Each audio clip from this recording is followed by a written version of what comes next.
History has a habit of producing moments that sound more like scenes from a novel than something that genuinely happened. The deeper you look, the stranger it tends to get. Take 1915. A 23-year-old German soldier was serving in the trenches during the First World War when a British gas attack temporarily blinded him. He spent several weeks recovering in a hospital, unsure whether his sight would fully return. During that period, he appears to have developed the belief that fate had spared him for some larger purpose. That soldier, as history later revealed, was Adolf Hitler. It is unsettling to think about how ordinary that moment must have seemed at the time. A wounded soldier recovering in a hospital ward. Nothing particularly dramatic on the surface. Yet history often pivots on moments that look completely mundane while they're happening. But when you look closer, the details can feel almost absurd. Which brings us to a collection of historical facts that sound suspiciously fictional at first glance. Yet every one of them actually happened. Here's the top 10 strange facts that seem fake, but actually happened. 10. Vikings sometimes gave cats as wedding gifts. Viking culture had a practical streak, and wedding gifts reflected that. Cats were associated with the Norse goddess Freya, who was linked to fertility and prosperity. Historical interpretations suggest newly married women were sometimes given cats to help establish a household. Beyond the symbolism, the animals were genuinely useful. Cats protected grain stores from rodents in farming settlements across Scandinavia. So while modern weddings lean toward flowers or jewelry, a Viking bride might have received something far more practical: a couple of good mouses. 9. The United States once nearly detonated a nuclear bomb on itself. Cold War history includes a few alarming close calls.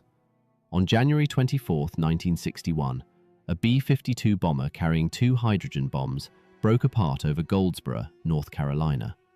Each bomb was far more powerful than the weapon used at Hiroshima. During the crash, one of them deployed its parachute and several safety mechanisms failed. 3 of its 4 detonation steps activated. Only a single low-voltage switch prevented the weapon from exploding. Details about the incident became public decades later through declassified documents, and they paint a fairly uncomfortable picture of how close the accident came to catastrophe. 8. The Eiffel Tower was meant to be temporary. Today, the Eiffel Tower feels inseparable from Paris, but when it was first built in 1887, plenty of Parisians hated it. Writers and artists signed petitions describing the structure as an ugly industrial eyesore looming over the city. The tower's permit actually allowed it to stand for only 20 years. After that, demolition was the plan. Then engineers realized something useful. Its height made it perfect for early radio transmission experiments. By the early 1900s, the structure had become valuable for military communications. Once that happened, tearing it down suddenly seemed like a terrible idea. 7. Napoleon was once attacked by rabbits. This sounds like a joke historians made up later. Apparently it isn't. In 1807, after signing the Treaty of Tilsit, Napoleon attended a celebratory rabbit hunt organized by his chief of staff. Thousands of rabbits were released for the event.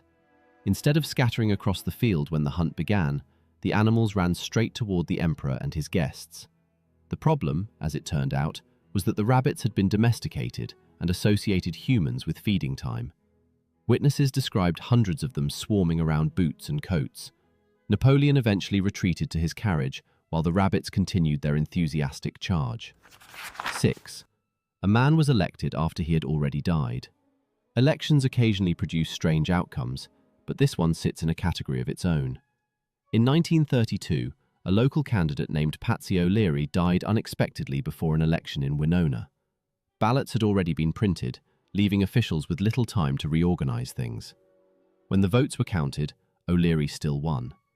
Apparently, a large number of voters either hadn't heard about his death or simply preferred the familiar name on the ballot.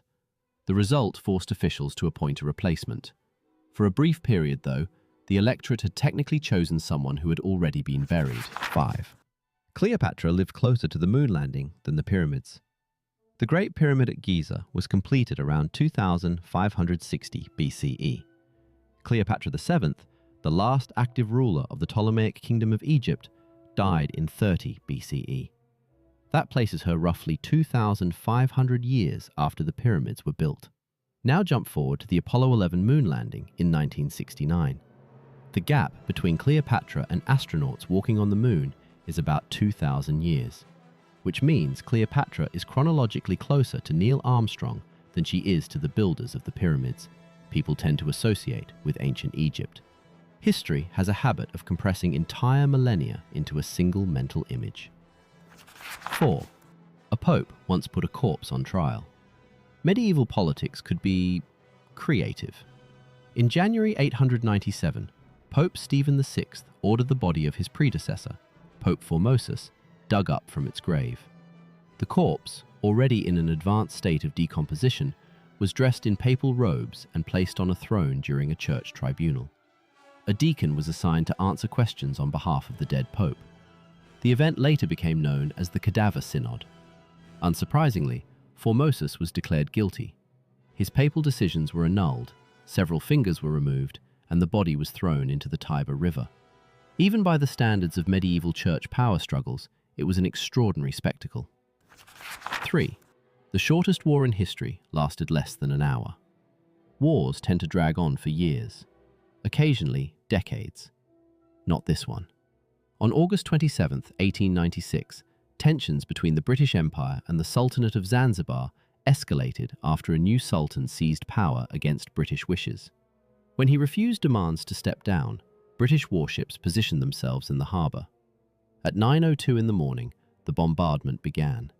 The palace caught fire, wooden buildings collapsed, and the Sultan's flag was eventually shot down.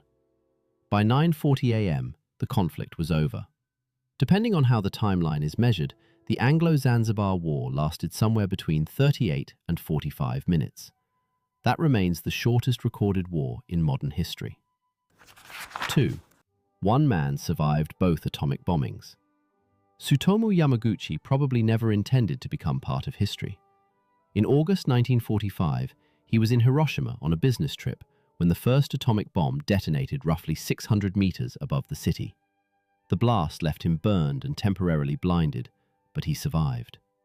The following day, he boarded a train and traveled back home to Nagasaki.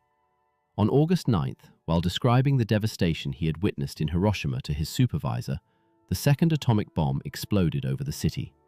Yamaguchi survived that one too. Stories like this sometimes sound embellished, but in 2009, the Japanese government officially recognized him as a survivor of both bombings. Statistically speaking, it is difficult to imagine worse luck followed by better luck. 1. A war once started because of a bucket.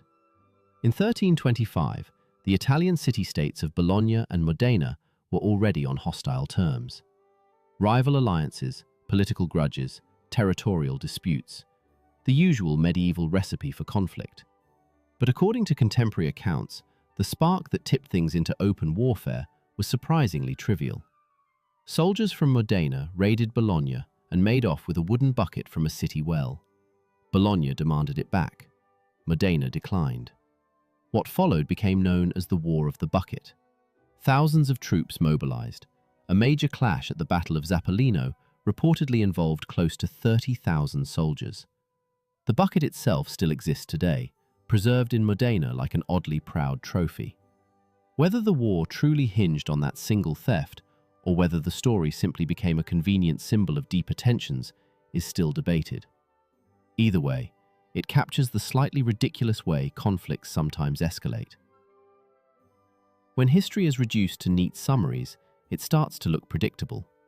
Dates line up, causes lead cleanly to consequences, everything feels organized. Zoom in on the details, though, and the past becomes far stranger. A stolen bucket sparks a war. A courtroom puts a corpse on trial. A nuclear disaster almost happens because of a single switch. Moments like that make history feel less like a carefully plotted story and more like a chain of events nobody could have convincingly invented.